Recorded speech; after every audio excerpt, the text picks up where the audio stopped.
Hello friends, जय श्री कृष्ण। आप सभी का हमारी यूट्यूब चैनल पे हार्दिक स्वागत है। आज हम आपको अधिक मास की कृष्ण पक्ष की परमा एकादशी की कथा, शुभ मुहूर्त, महत्व और पूजा विधि के बारे में बताएंगे। हिंदू धर्म में एकादशी तिथि का विशेष महत्व होता है। प्रत्येक वर्ष में 24 एकादशियां होती है, लेकिन अधिक मास होने की स्थिति में एकादशी की संख्या बढ़कर 26 हो जाती है। अधिक मास या मलमास को जोड़कर वर्ष में 26 एकादशी होती है। अधिक मास में 2 एकादशी होती है, जो पद्मिनी एकादशी शुक्ल पक्ष की और परमा एकादशी कृष्ण पक्ष के नाम से जानी जाती है। एकादशी का व्रत करने वाले भक्त एकादशी व्रत के नियमों का कड़ाई से पालन करते हैं। जो भक्त एकादशी के दिन किसी कारणवश व्रत नहीं रखते हैं, उन्हें एकादशी के दिन चावल ग्रहण नहीं करने चाहिए। एकादशी के दिन विष्णु सहस्त्र नाम का पाठ करने से विष्णु जी की विशेष कृपा प्राप्त होती है। हिंदू पंचांग के अनुसार इस वर्ष परमा एकादशी 13 अक्टूबर मंगलवार को है। परमा एकादशी व्रत हमेशा अधिक मास की कृष्ण पक्ष की एकादशी को रखा जाता है। इस दिन भगवान विष्णु की विधि विधान से पूजा की जाती है। परमा एकादशी के दिन व्रत और पूजा से भगवान विष्णु प्रसन्न होते हैं, उनकी कृपा प्राप्त होती है, साथ ही सिद्धियां प्राप्त होती है। यह एकादशी परम दुर्लभ सिद्धियों की दाता होने के कारण ही परमा एकादशी के नाम से प्रसिद्ध है। यह धन की दाता और सुख ऐश्वर्य की जननी परम पावन है एवं दुख दरिद्रता का दमन करने वाली है। इस एकादशी में स्वर्ण दान, विद्या दान, अन्न दान, भूमि दान और गोदान करना चाहिए।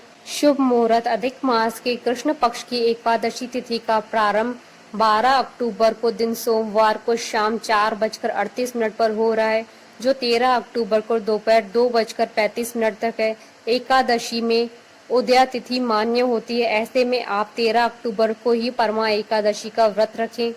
धार्मिक मान्यताओं के अनुसार एकादशी व्रत का पारण अगले दिन सूर्योदय के बाद और द्वादशी तिथि के समापन से पूर्व कर लेना चाहिए। द्वादशी तिथि का समापन 14 अक्टूबर को दिन में 11:51 पर हो रहा है और परमा एकादशी व्रत के पारण का समय 14 अक्टूबर को सुबह 6:21 से सुबह 8:40 तक है। व्रत रखने वाले व्यक्ति को इस समय अवधि के बीच ही पारण कर व्रत को पूरा कर लेना चाहिए।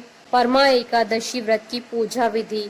परमा एकादशी से एक दिन पहले यानी दशमी तिथि से ही साधक को ब्रह्मचर्य का पालन करना चाहिए। इस दिन प्रातः काल सुबह उठकर स्नान आदि करके स्वच्छ वस्त्र धारण करने चाहिए। इसके बाद एक चौकी पर भगवान विष्णु की प्रतिमा या तस्वीर स्थापित करना चाहिए।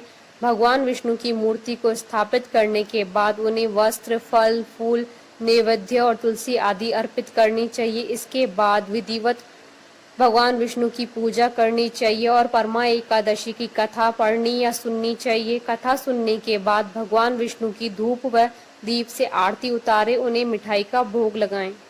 परमा एकादशी व्रत कथा।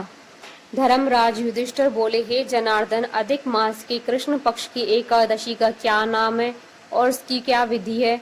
कृपा करके मुझे बताइए। श्री भगवान बोले, हे राजन, अधिक मास में कृष्ण पक्ष में जो एकादशी आती है वह परमा पुरुषोत्तमी या कमला एकादशी कहलाती है।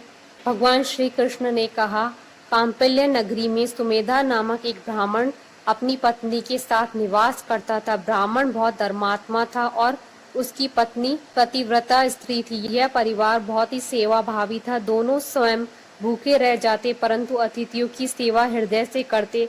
धनाभाव के कारण एक दिन गरीबी से दुखी होकर ब्राह्मण ने परदेश जाने का विचार किया, किंतु उसकी पत्नी ने कहा, स्वामी, धन और संतान पूर्व जन्म के दान से ही प्राप्त होते हैं, अतः आप इसके लिए चिंता न करें।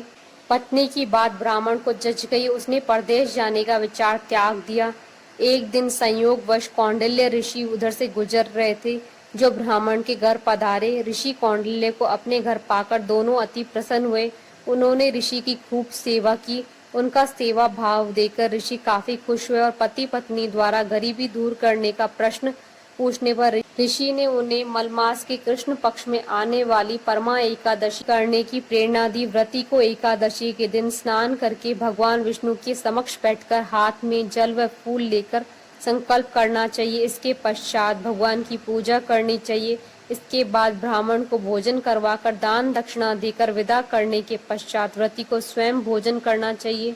उन्होंने कहा कि इस एकादशी का व्रत दोनों रखें। यह एकादशी धन वैभव देती है तथा पापों का नाश कर उत्तम गति भी प्रदान करने वाली होती है। धनाधिपति कुबेर ने भी इस एकादशी का व्रत का पालन किया था, जिससे प्रसन्न होकर भगवान भोलेनाथ ने उन्हें धनाध्यक्ष का पद प्रदान किया था। ऐसा कहकर मुनि चले गए और सुमेधा ने पत्नी सहित व्रत किया।